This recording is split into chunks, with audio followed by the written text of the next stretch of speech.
Hi everyone, this is Ghalib. You're watching me on YouTube. When we talk about blasphemy law, the first country that comes to my mind or mind of many people is Pakistan. Because recently there was a Sri Lankan national who was working as an expat in Pakistan, was lynched, mob lynched, and murdered, and his dead body was burnt, and all hell broke loose. In Pakistan, every year there are lots of mob lynchings because of blasphemy.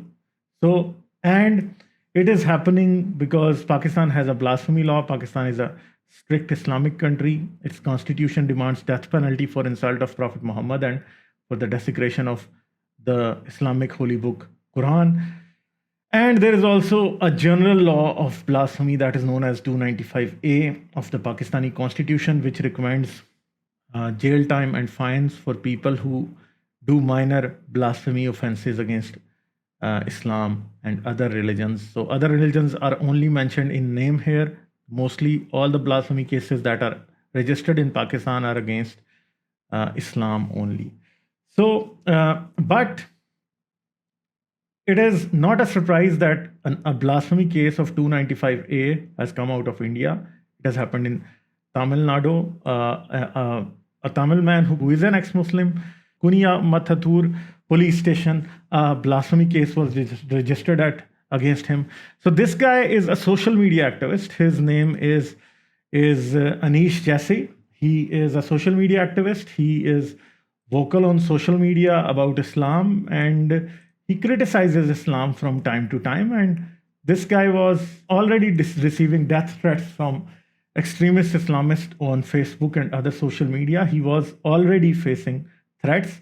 So what happened is the people who were threatening him, according to sources, those people are the ones who have forced or who have, convinced the police to register a case against him. Police came to his house. They took him to the police station. They did not tell him why he was being taken there. And when he was there, then they registered case against him. So he was arrested without the warrant and then taken to the police station. And then later he was booked for a blasphemy case under the 295A.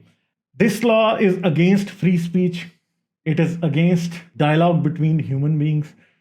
And Anish was targeted by these Islamists who were already attacking him on social media, giving him death threats and telling him that we are going to kill you, we are going to behead you, and all of those things. These people are already telling Anish.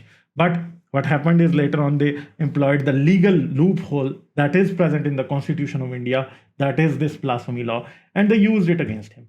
So it kind of reminds me of Pakistan now, because India is also acting in the same way. This law is there and it is used in India from time to time. And let me tell you, the situation in India is also getting very scary because 3 mob lynchings happened last month at the hands of Sikh extremists in India. So it's not an easy thing right now. It's not easy at all. It's really difficult, and it will be extremely difficult in the future if laws like this exist and they are implemented now. So Anish was arrested. He was in jail, but yesterday he was released. But one thing that we have is that he still has this blasphemy case against him, and this case is also seriously undermining his safety as well. Coimbatore is the place where another ex-Muslim, his name was Farooq, he was killed. So an atheist, an ex-Muslim, and a rationalist killed for propagating atheism and questioning religion. This is Farooq, who was killed back in 2017, and he had 2 kids, and he was also killed for saying something against Islam. And this was on 16th of March. H. Farooq, a resident of Coimbatore, Tamil Nadu, father of 2 children, was mercilessly hacked to death by a gang of 4, an ex-Muslim, an atheist, and a rationalist. He was killed for his views on Islam and his disbelief in religion. So his criticism of religions had triumphed over his belief in humanity.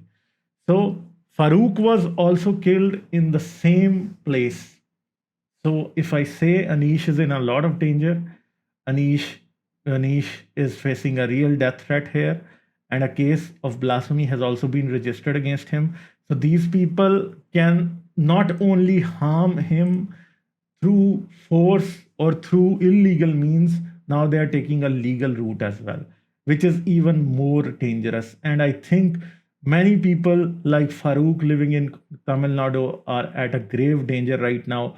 And I think city administration is playing into their hands, and they have seen that earlier an ex-Muslim was killed, and now even at this time they are registering cases against ex-Muslims, and it's going to be it can be gruesome. I think the blasphemy law is also a problem. It's already a problem. It's an insult to humanity and rationality, and we cannot tolerate this kind of dogmatic and religious propaganda in this day and age. I think these laws, blasphemy laws, do not belong in the 21st century.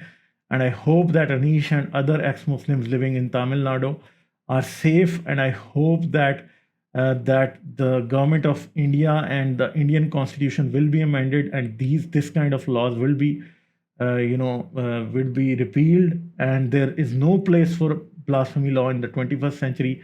India should know that, and India maybe already knows that.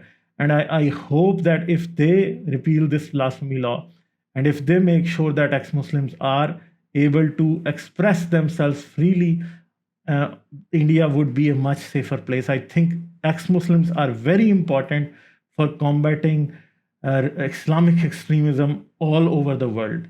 And India should also benefit from the education and the ideas and the bravery that ex-Muslims bring with them. And I salute all the ex-Muslims who are living in Tamil Nadu. And I salute Farouk, who gave his life. And I salute brave men and women like Anish, who are still trying to propagate or still trying to voice for reason in such a dark place where one of their comrades, one of their fellows has already been killed. So hats off to these people, and I urge the Indian government, the Indian authorities to drop all cases against Anish Jassy and protect him, provide him protection, and make sure the culprits who were behind Farouk's murder and the culprits who made the police move their hand against Anish Jassy in an illegal way are brought to justice. Because I think if the police is in bed with these extremists, then the situation for ex-Muslims living in Coimbatore or Tamil Nadu is very, very difficult. And I hope these people, these brave people, will continue to voice for reason and make India and the wider world a better place. Thank you for watching. This is Ghalib Kamal signing out. If you like this video, don't forget to subscribe and click on the bell icon to enable all notifications. You can also support me on Patreon.